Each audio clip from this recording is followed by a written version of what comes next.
আত্মীয়স্বজন যে যেখানে আছে বলতে পারেন, মানে যাদের সাথে আমার মাঝে মাঝেই ফোনে কথা হয়, তাদের একটা কমন কোয়েশ্চেন থাকে যে আমি কিভাবে করে পারি এত দূরে, তারপরে একটা ছোট্ট বাবুকে নিয়ে সারাদিন কাজ, তারপরে আবার ভিডিও করা। অনেকেই তো আমার ভিডিও দেখে, তবে সবাই যে দেখে তা না। যেমন আমার দাদি বা অনেক বয়স্ক যারা আছেন তারা তো আমার ভিডিও কখনো দেখেন না, যেহেতু তারা ফোন ব্যবহার করে না।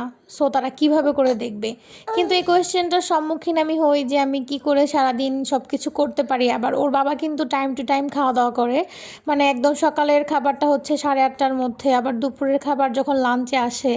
তো এমনটা কখনো হয়নি ইভেন আমার প্রেগনেন্সিতেও, প্লাস বাবু হওয়ার পরেও, যে আমি কোনো দিন মানে বলছি যে আমি এখন নাস্তা বানাইতে পারবো না, তুমি হচ্ছে বাইরে থেকে খাওয়া দাওয়া করো বা অফিসে খাওয়া দাওয়া করো।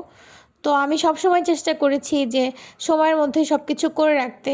আলহামদুলিল্লাহ, আল্লাহ আমাকে এই সাহসটা দিছে, ধৈর্যটা দিছে, এই কারণে হয়তো আমি পারি। আমার কাছে মনে হয় যে মানুষ মানুষকে ছাড়া পারে না, পারবে না, এটা ভাবাটা আসলে ভুল। আপনি শুধু সাহায্য একজনের কাছেই চাবেন, সেটা হচ্ছে আল্লাহ। সে যদি আপনার সাথে থাকে এবং অবশ্যই যদি আপনি তাকে ওইভাবে করে বিশ্বাস করেন, ভরসা করেন, তাহলে পরে অবশ্যই দেখবেন যে সময়ের মধ্যে সব কিছুই পারতেছেন। আর মানুষের মূলত সাহায্য দরকার হয় আল্লাহর কাছ থেকে, কোনো মানুষের কাছ থেকে না।